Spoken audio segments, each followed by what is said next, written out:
Okay, I think now is a good time to get started. So we're going to have some welcoming remarks from Council Member Lauren Simpson to get us started. Go ahead, Lauren.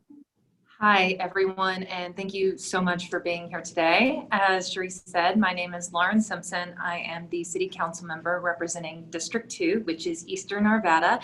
But today I am here representing all of City Council and all of the city because this is an important conversation that we are very glad to be having.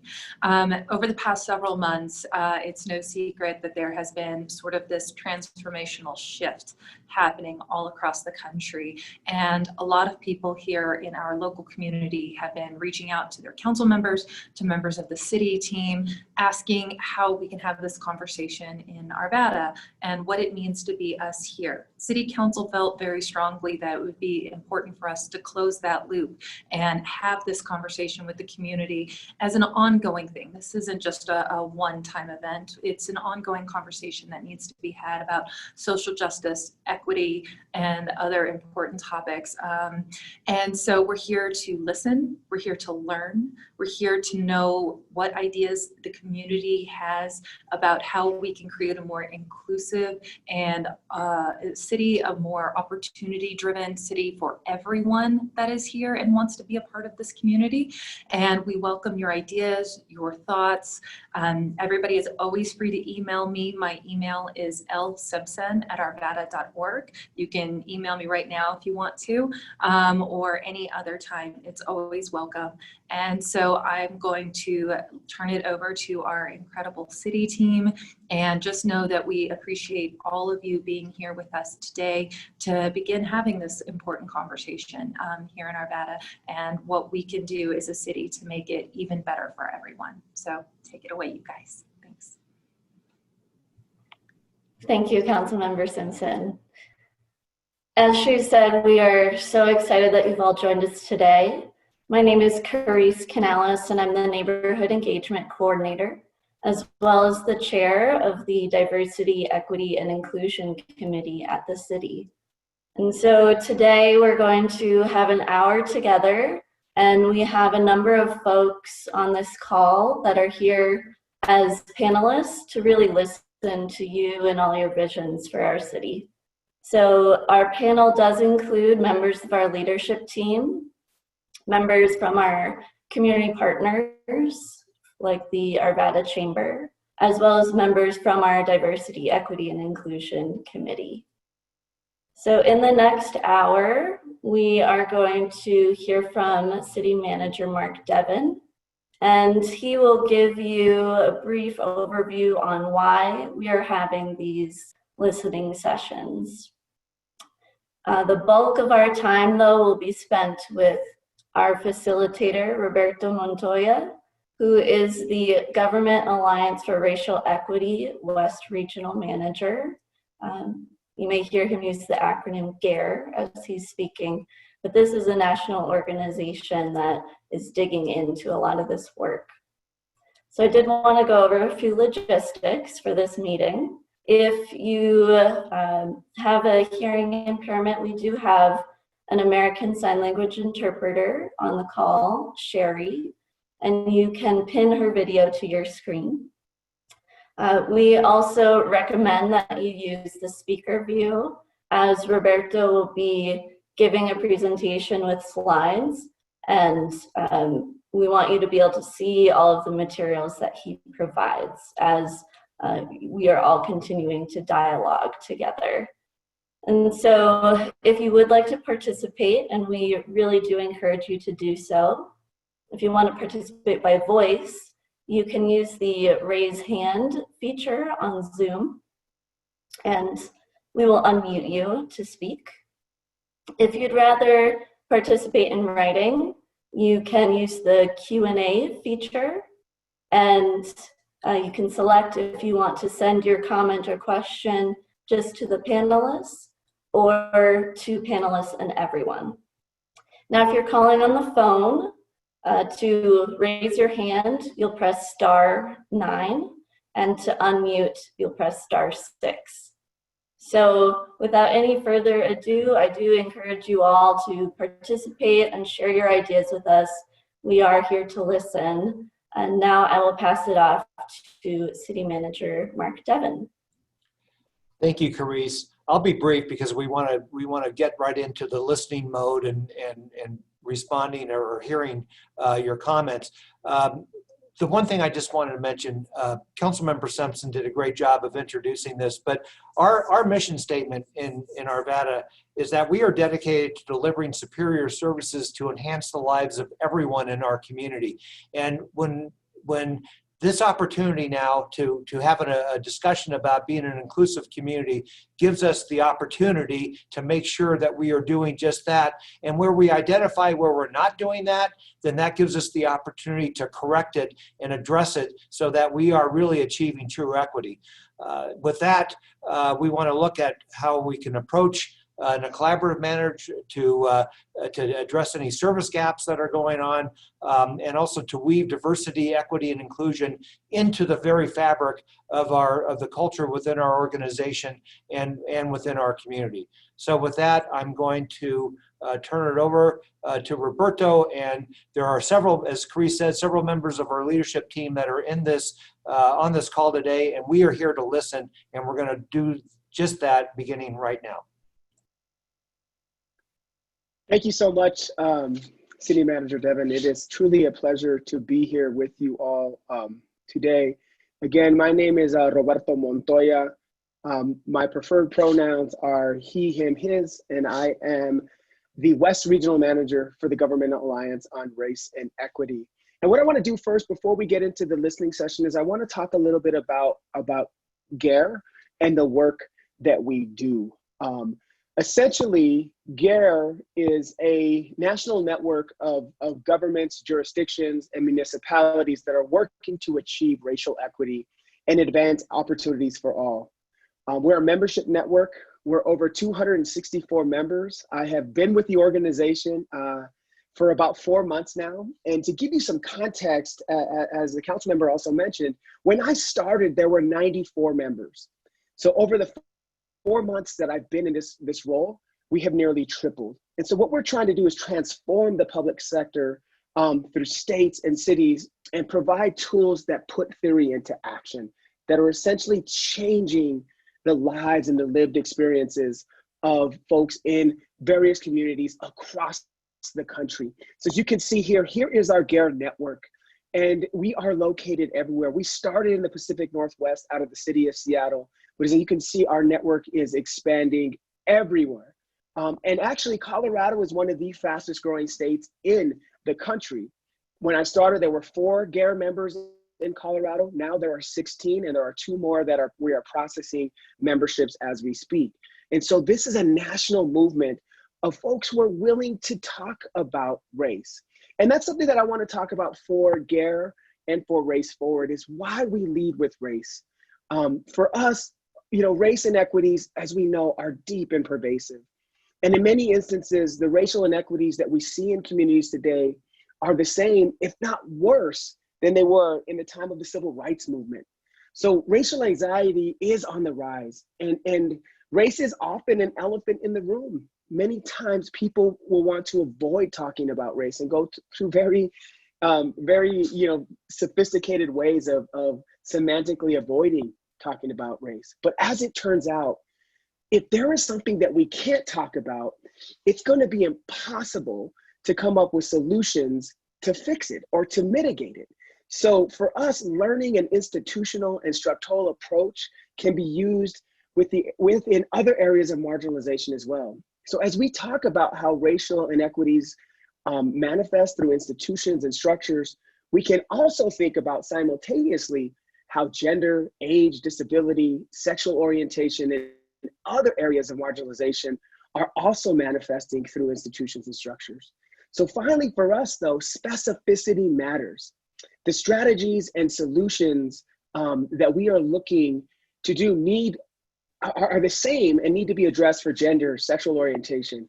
So we have to think about this in terms of a really complex understanding, and our analysis has to be as complex as the systems that we're trying to solve.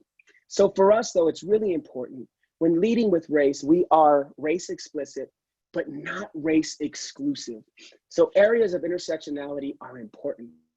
You know, anti-Semitism, Islamophobia, sexism, discrimination against folks that are non-gender conforming or non-binary gender people, ableism, anti-multilingualism, and other important areas of human identity all deserve our attention and our work towards fixing. But however, what's really important is when we disaggregate data by race in each of these areas, we see that race serves as a force multiplier for those who are significantly burdened by inequity in our communities. So for example, as a whole, we know we can look to data to understand that women are consistently underpaid for the same work, regardless of their educational and experience parity with men. However, when we disaggregate women, men, and pay equity by race, we learn that African American women and Latinx women are paid significantly less than white women. So this is where we look at that race and. It's a gender conversation, but when we disaggregate by data by race, it also tells another story for us. And that's why this work is so important. One thing I do want to talk about as we frame our conversation today, and let's just take a minute to talk about diversity, equity, and inclusion. I mean, I think these terms are often get strung together as if they're synonymous or the same, and quite frankly, they're not. So let's spend a little bit of time just talking about these. If we look at diversity, that essentially equals the who. So how many different people do we have, racial, ethnic, and other identities who are present in an institution? That's what we mean when we talk about diversity. Inclusion is the what. What is the quality of participation for people in the institutional setting? Are we making changes to create more equitable outcomes internally and for the public? And then lastly, equity is the why, the result.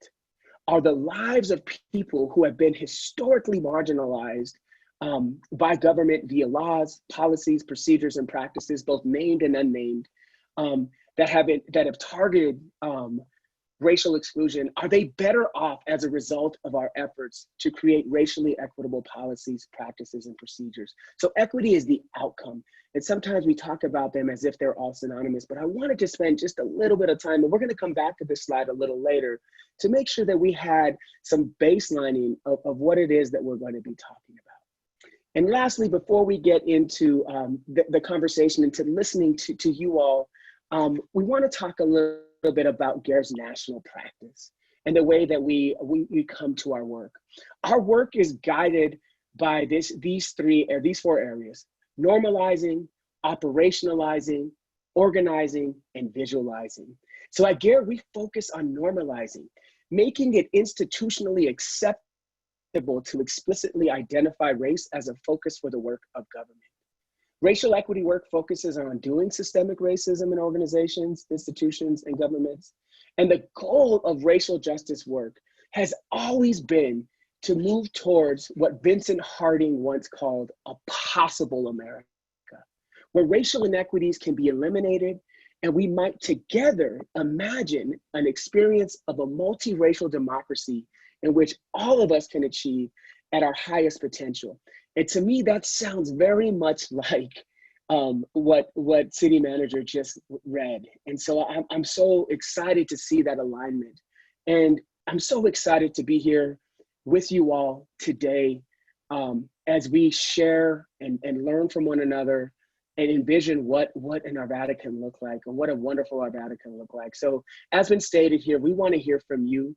So we're going to have some prompts to hear from you all, because I think that the community and that all aspects of our community have to come together to be an integral part of providing the direction that Arvada needs to take to become increasingly more inclusive and working towards true equity. So with that said, what I want to do is start us off with a few questions, just getting us thinking and talking. As we mentioned, if you're so inclined to comment on this question, please do it so in the Q&A. If you want to come off mute, please raise your hand. And for those of you that are on the phone, please hit *9 to raise your hand and then *6 to unmute. So with that said, I would love to hear from you all and spend the rest of the time that we can hearing from you all. So I want to start with this first question, which is around the normalizing that I just alluded to earlier.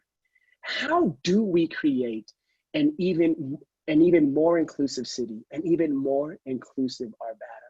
So I would love to hear from anyone who raises their hand or any comments in the Q&A or folks on the phone.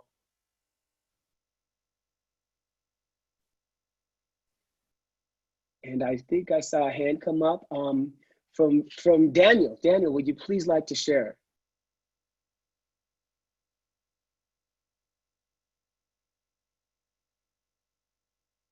Daniel, if you're talking, you're on mute. Hello, how are you doing today? Good, thank you. Great, good to be with you all. Thank you for this opportunity to engage in this conversation. As I prepared and thought about what this was going to be and what I wanted to bring to this, I thought of an old adage: ignorance is bliss. It is a reality that a lot of us live our lives thinking about our families, our careers, our jobs, our kids, our activities, a favorite TV show, and in our own little world. And then all of a sudden, we are thrust before us are horrible images, a particular video of a man being snuffed out, his life being snuffed out, put before us.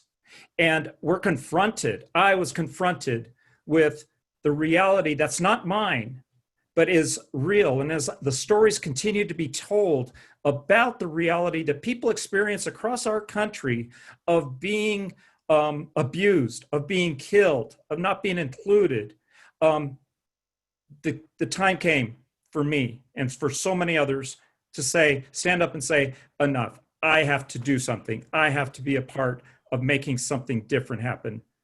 I have enjoyed being in Arvada since 1978, when my parents moved my family to Arvada from North Denver. And it's been a great place, I think, for raising a family, for buying homes, starting businesses.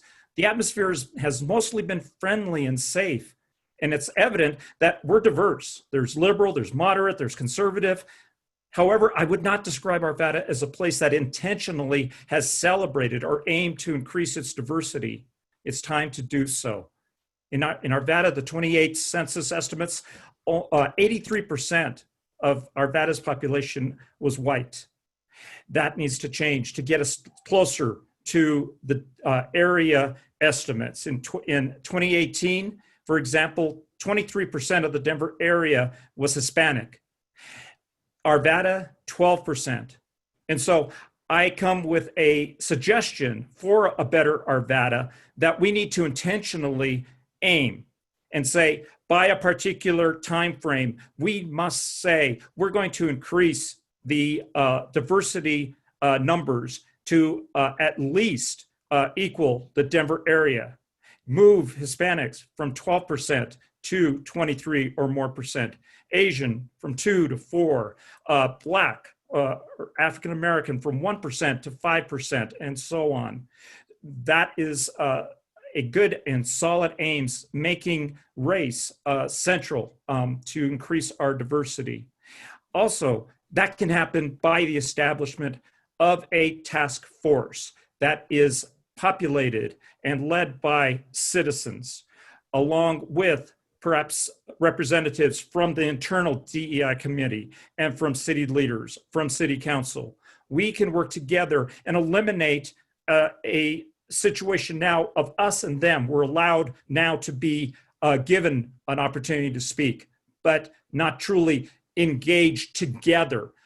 Now is the time. Let's create the task force and before any more sessions, listening sessions, so that we citizens, along with city personnel, can together be working together. I go to Christ the King Episcopal Church. We're involved right now with an effort to create and to explore becoming a beloved community. And we are working on and thinking about how do we pay attention to be truth seekers, finding out the truth of what's going on, exploring that, identifying what out of a justice needs to be done in order to achieve healing in our communities. I bring those thoughts as well to our conversation today. Thank you. Daniel, thank you so much. And you said a lot, and I really do appreciate your very nuanced analysis of what you want to see the city do. So talking about creating some sort of task force, I can tell you with a lot of the work that I am doing with many municipalities, and I should say that I live in Commerce City. I have lived in Colorado now for 26 years. I'm originally from Albuquerque, New Mexico.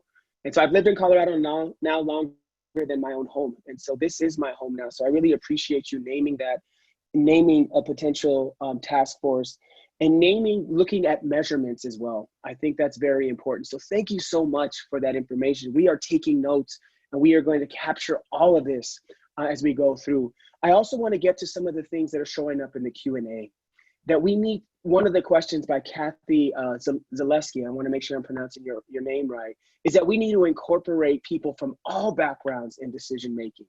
And I think that is imperative to this work. For us, all of us play a very vital role in this inclusion equation. And I think when we start eliminating folks from that equation and part of that process is where we don't come out to better solutions. So what you said, Kathy, is absolutely imperative that all folks, whether you're from a historically marginalized background or from a historically overrepresented background, you need to be a part of this work. And I think it's utterly important that we do that. One of the other things that came in as well is that they would like to see to establish a community review board for police oversight and government equity accountability. These types of oversight boards are something that you see municipalities doing quite a bit of. And so I do think that that is something that we can, that we'll take down and look at doing. I think I did see another hand that came up. Katie Winner, I'd love to hear from you regarding this.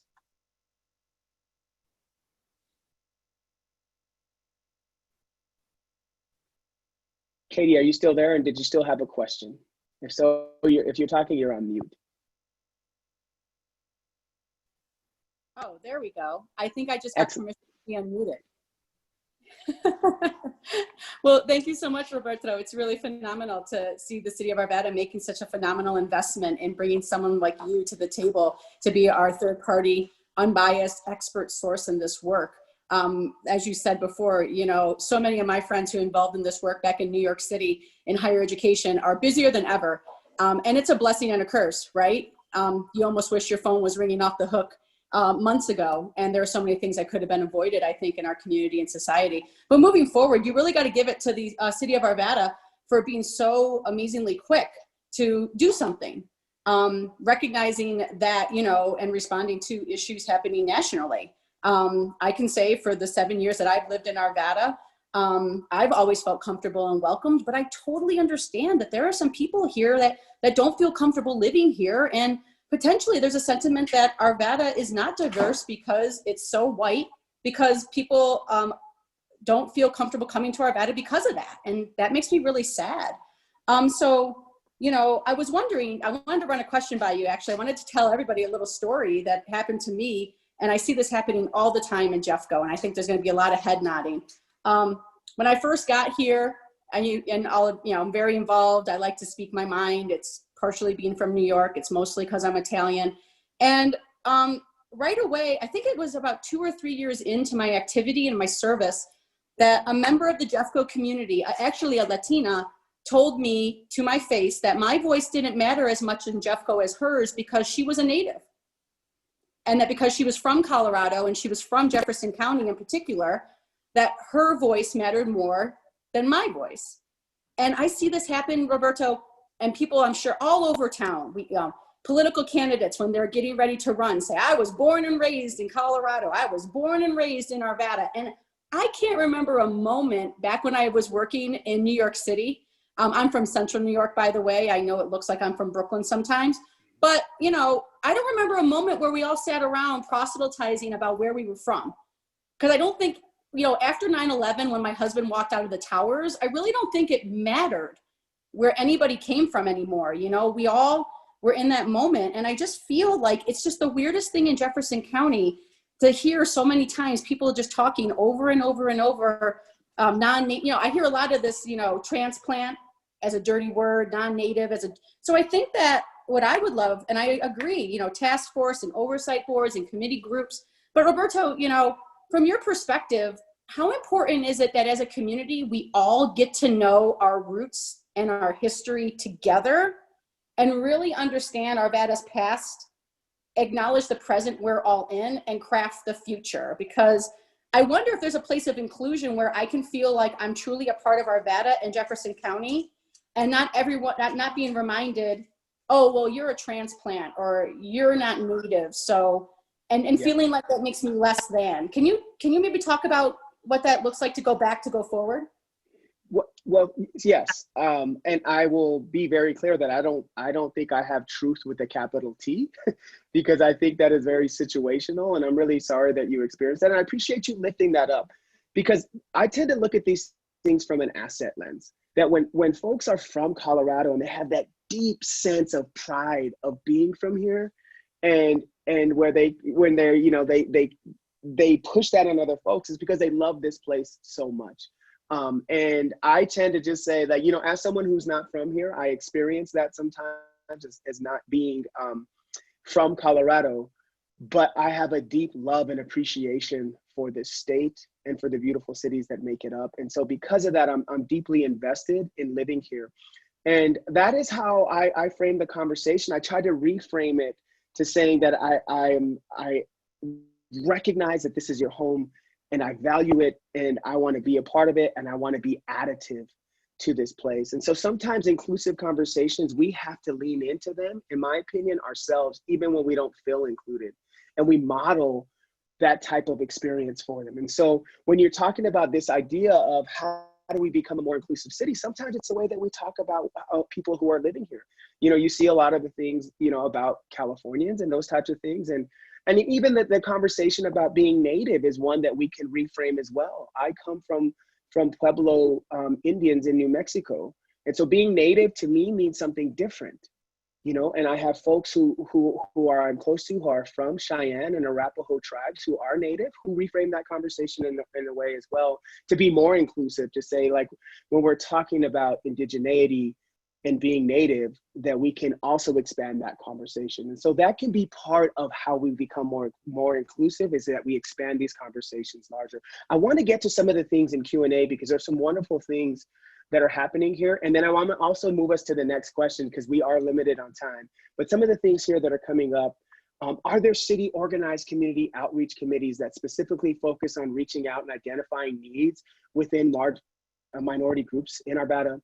Another comment from Michael saying, I see prominent festivals in Denver pre-COVID that celebrate diversity and race orientation, but this doesn't seem to happen in Arvada, at least not that they're aware of. And so how do we then maybe elevate these types and use planning? I know that we're on the backdrop of a global pandemic now, but that is a strategy that can be used. And another comment that came in is, our city tends to use blanket statements of inclusivity. This tends to hide what our neighborhoods are and what problems they face.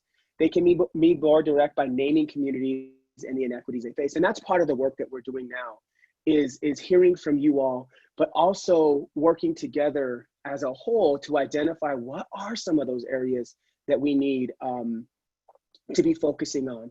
But we need to include all of us in those solutions. And so I think that's really important. I'm going to move on to the next question.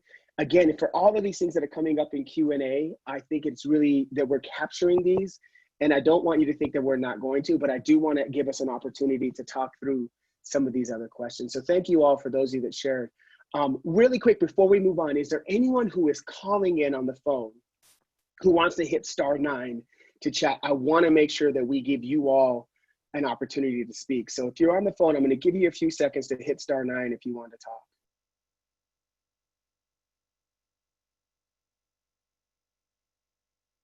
Okay, not seeing anyone come off mute. I'll move on to the next question, but please, if you're on the phone, hit *9. We want to make sure we hear from you as well. So the next question we're going to ask, and I love this question because sometimes when we're doing this work, we get right to solutions and right to some of the things that we need to do now, which is really important, but we also need to be visualizing as well. And the question is, what do you envision for our city in 20 years related to inclusion? So let's think forward. What do we want to see the city look like in 20 years related to inclusion? So I'd love to hear from some other folks who want to unmute and answer this question, or raise your hand.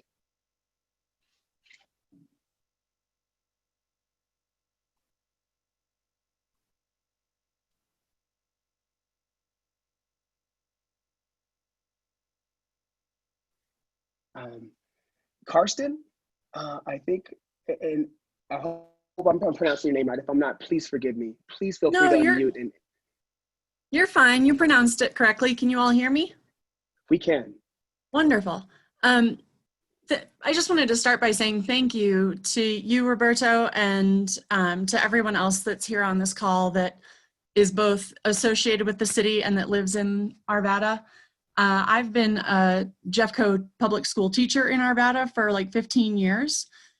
And so I think for me, how I would envision Arvada in the next 20 years is that the changes aren't just things we see out and about in Arvada, that they are systemic, that hopefully some of the seeds that we're planting now start to bear fruit and come to fruition in terms of even just the way the council is making decisions that not only impact today's residents and the city itself, but for those next 20 and 40 years.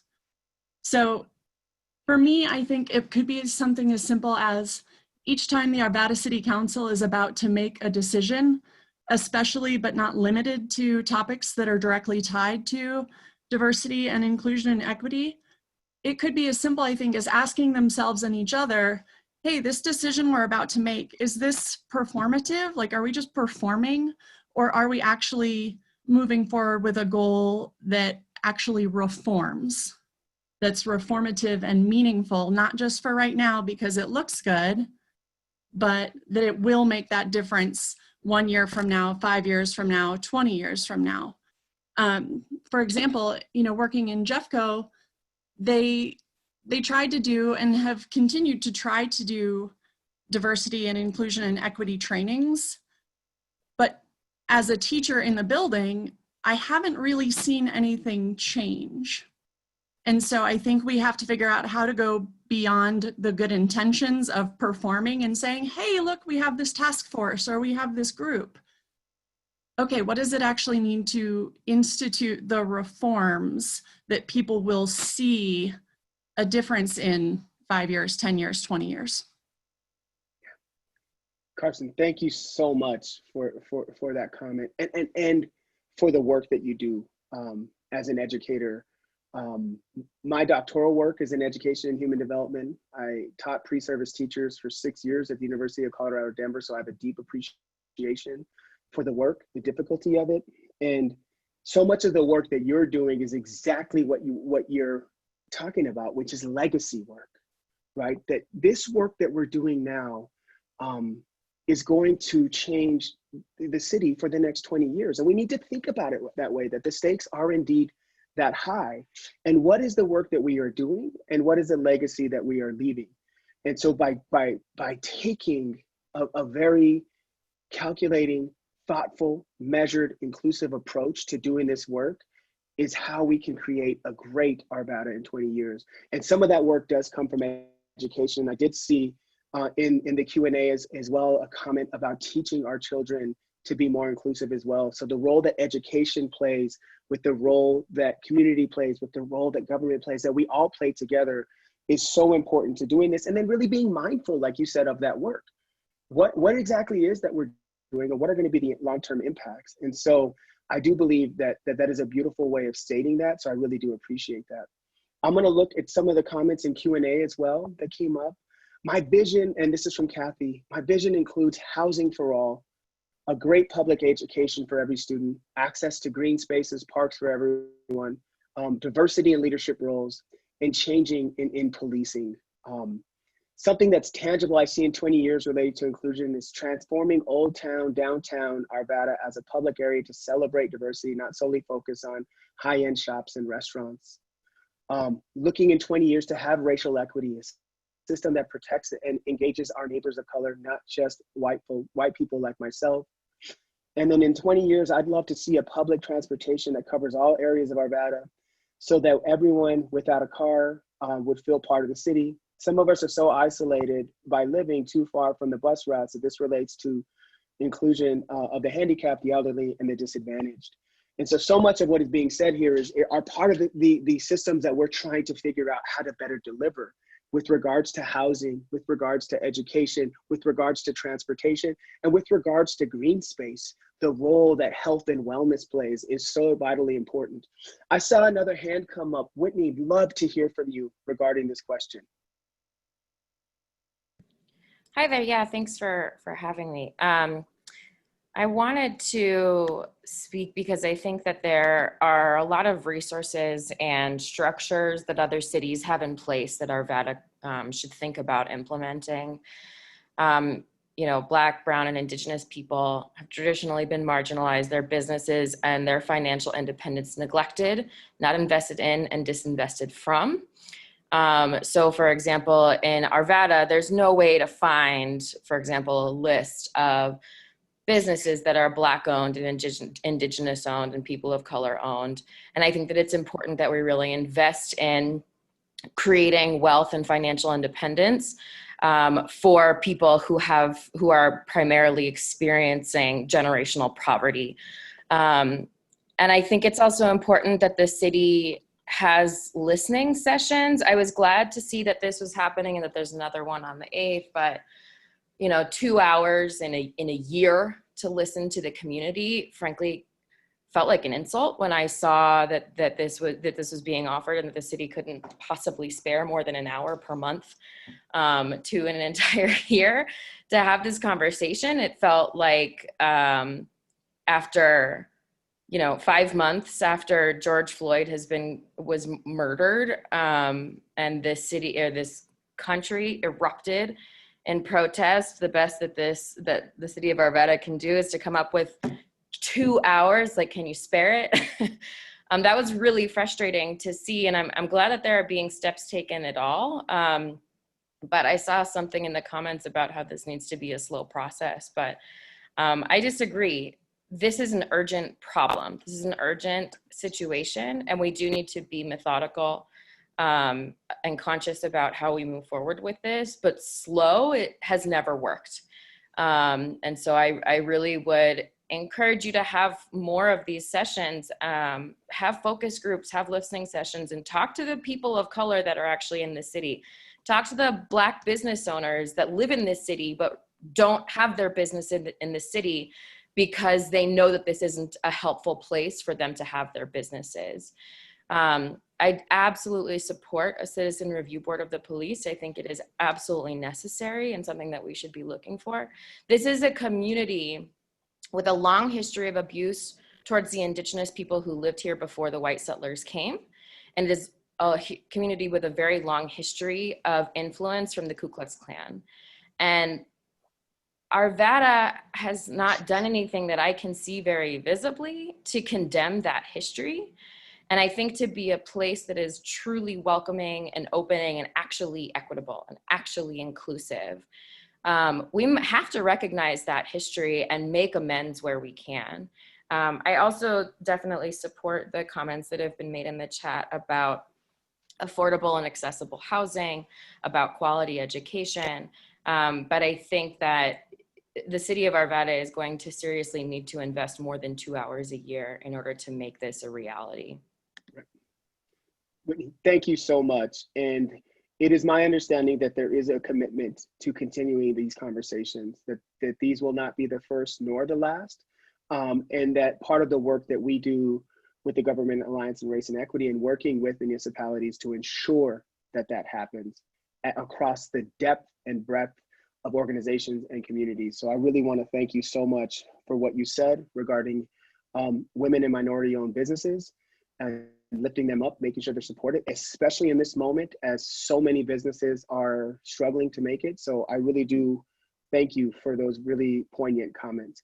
I see another hand coming up, and I'm going to take one more question before we move on to the next question. So Carrie, if you'd like to unmute and share your comments with us. Sure. Thank you for coming and joining us today, Roberto, first and foremost, and thank you everybody for being on. I kind of have a unique perspective. I have been a volunteer victims advocate in Arvada as well as surrounding cities. So I know that we have the ability to incorporate new programs that work along our, alongside our police force. And we've proven that it can happen. We've done it before. So when we look at normalizing and, defund the police has become almost a bad phrase, a bad word, bad phrase.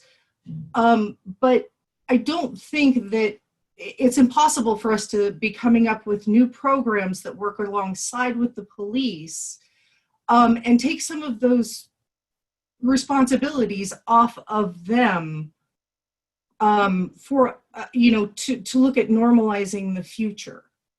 I think that we do have the ability to have other programs alongside the partner. And I can say that honestly, as someone who partnered with our police, I think we have a phenomenal PD. But I also think that we all get up every day and we do things to make ourselves better as individuals. We also have to look at that as our city as well. We have to look at it that we do have things that we need to make better. We have things that we need to adjust and evolve. And I think that there are a lot of opportunities for in the next 20 years to come up with programs that kind of eliminates the need for PD to show up to every single call, that maybe some of those calls can be handled by different organizations that maybe could have more appropriate responses. Carrie, thank you for that, and thank you for your comments. And I actually chair the Criminal Justice Working Group for the National GARE Network. And so this is a part of my daily work, is working with jurisdictions to reform, to reimagine those jurisdictions that are divesting, that are talking about defunding. I mean, this conversation is very complicated and nuanced. And as you were talking about, like, how do we deliver services and respond to crises in different ways? There are cities like the City of Albuquerque that have created new departments that are going to be supporting and responding to certain 911 calls in different ways. So what you're talking about in the delivery and the responding to crisis is being talked about. And there are some exemplars of other cities that we can look to see if there are best practices that can be used and reformed and kind of tweaked that would work for the City of Arvada. So thank you so much for that. It is a conversation, obviously, that we need to be having right now, that we are having, and that we are trying to support, differentiated support for all of the jurisdictions that we're working with. So thank you so much. I think what I'd like to do now as well is move us to the next question. I see there are some wonderful things, and I want to name a couple of things that showed up in the Q&A regarding history. At the Government's Alliance on Race and Equity, we are not ahistorical. We talked very purposefully about the historical role of government in promoting inequity. I do think that it is very important that we talk about that. It's very important that we don't ignore history. So I do want to name and appreciate that in the chat. But let's get to another question, if we can. And I want to, we've talked through some of this. I want to, because we have limited time, I want to get to this question here. How does our community want to be involved in this work? We've talked a little bit, and I've seen some comments about the creation of a task force as one way of being involved. But what are some other ways that you all want to be involved in this work? Because I think the participative nature of this work is vital to creating solutions that meet the needs of a very diverse city and diverse group of people, and in diversity in terms of a lot of different measures. So for you all, whoever wants to unmute and maybe put some things in the Q&A, would love to hear from you. How does our community want to be involved in this work? So I'll look for any of you to raise your hands. Anyone on the phone, *9 again is to raise your hand. And we'll love to do that. So one of the comments that came up in Q&A was join Arvadans for social justice is one way to be involved. But I'd love to hear maybe of just what does that mean in terms of like that involvement? What does it look like specifically? How can it be? So Katie, please feel free to come off and mute, and would love to hear from you. Thanks, Roberto. I appreciate the second opportunity. I would encourage anyone to find an affinity group. There are so many there are groups that already exist, and the Arvadans for Social Justice is a group that is newly created. I can't speak for that group. I'm just a member, but I think on the phone or we might have people that can represent as the leadership. But I would say before creating your own new thing, and a person on the call before, a fellow educator in Jeffco, thank you for your service, talked about there are other groups out there, and they just haven't been able to crack the nut, or maybe there are things that we could give or you could find by finding already existing. I know Jeffco Schools has a diversity, equity, and inclusion committee. There's a community committee. The contact of that is, I can put it in the chat. I got to go in my email and grab her name and contact information. But they are actively asking for community participation. And, I think there are resources. Like I said, I don't know what I don't know, and I know what I know. And I know that there are groups in Arvada and in Jefferson County that have been trying to work on this work for such a long time. And I say, I think the City of Arvada can help us get connected to those groups. I think that we can find our community groups. And if we can't, let's work together. But before we go creating another thing in the community as a community thing, there are groups out there. And I want to give them the opportunity, to say, just because we haven't solved it yet doesn't mean they're not working on it. And we can all work together to do it differently and better. So Roberto, I'll throw in the chat what I have for contacts and resources I found. But I encourage anyone to, I would love to see who's on this call, actually. I'm kind of actually a little frustrated that I have to hunt, the Q&A. So yeah, it would be great to, let's all connect. Let's find ways to connect after this call in the community. And then let's find the groups that are already working on this work. And if a task force comes to be, that'd be a great thing potentially too for the city. So I look forward to that opportunity. Thank you, Katie. Thank you so much. I really do appreciate you saying that. And, I'm so wonderfully inspired by so many folks being on the call today, taking time out of very busy schedules. All of us are tremendously busy to talk about this. And, one of the biggest things that we generally have to fight is apathy. And, what I've experienced so far working with your city is that you have a very engaged community who cares very deeply. And so how do we tap into that wonderful resource so that we can all collectively work towards some of these things? I think one of the comments that came in the Q&A as well was receive clear communication from the city council about opportunities for being involved. Newsletters, emails, not just Facebook, but the work that is being done here is shared for the community to learn about. So all of these things become, how do we communicate about this work and the opportunities to engage in this work, whether it's through boards and commissions, whether it's through listening sessions, advisory boards, like you mentioned what was happening with Jeffco Schools. Like there's a lot of opportunities to do that, and how do we do that? But I think that, some of the comments around, creating a citizens oversight board or creating some sort of task force are things that other cities are doing as well. I'm working with some neighboring municipalities that are creating these task force and committees. And what they're also doing, which I think is extremely important, is they're intentionally including the youth in these conversations. How do we level up the voice of our young folks in these conversations so that they feel like they're an integral part of these conversations? Because, and how do we include those, our elderly folks? In the culture where I come from, we generally say when an elder dies, it's like a library burning down. And so how do we tap into the youth? How do we tap into our elders? So all of us are a part of these solutions. And so it's such a wonderful thing to see. I would love to open it up to any other questions in the time that we have regarding how you want to be involved, or anything that we talked about today. What are things that we could be doing? What are things that we need to be lifting up in this moment to achieving inclusivity and equity? I think I thought I saw another hand come up, but it went down, and I hope that I didn't unintentionally lower the hand, but I didn't catch the name of the hand that went up.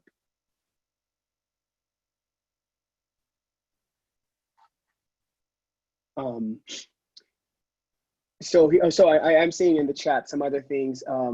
We also have an opportunity to work with our sister cities. I'm lucky enough to live in Arvada and work in Thornton, and both cities know that they're both working toward a safer place and are stronger together.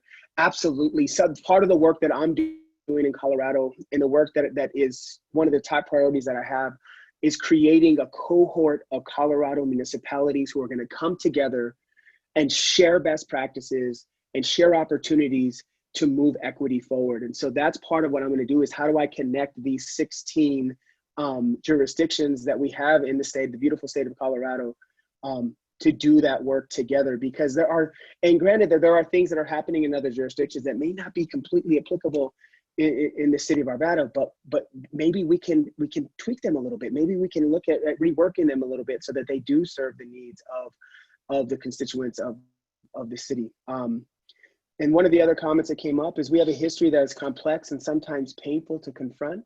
But in order to build a stronger, more diverse and accepting community, we have to develop better educational opportunities for people of all generations.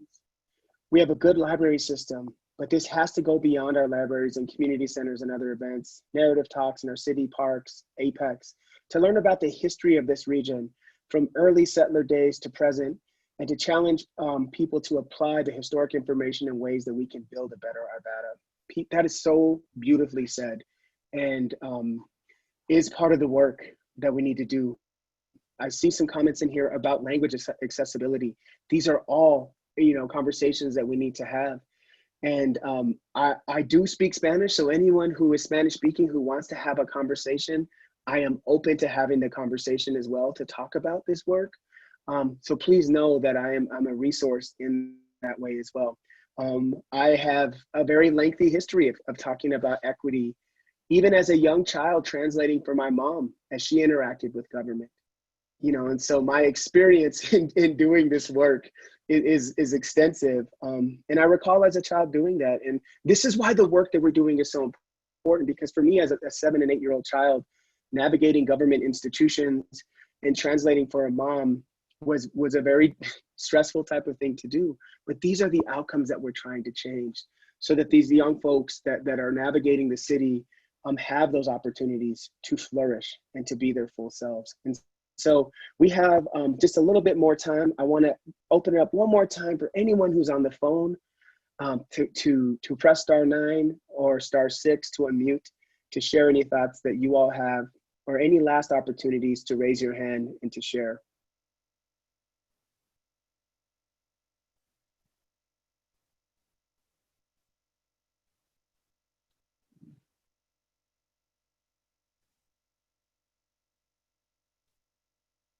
Katie, I think you have something else if your hand is up. Yeah, sorry, I should not be captivating this, but can the steering committee members and those leadership of Arvadans for Social Justice give out a drop in the chat anonymously, or someone put in there a contact phone number? I know there's a Facebook group, Arvadans for Social Justice, but like I said, I'm just a member. I can't speak for the group, and I hate to captivate again, but I think that's a thing that's in Arvada for people who live in Arvada.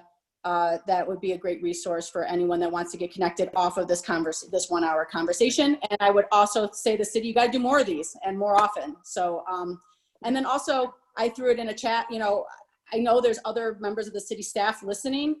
Can you just tell us who you are in the chat so we can know how dedicated our city staff is and who has come to listen to us today? I think, if you're uncomfortable, but affording us the transparency of who's listening would be really important for me.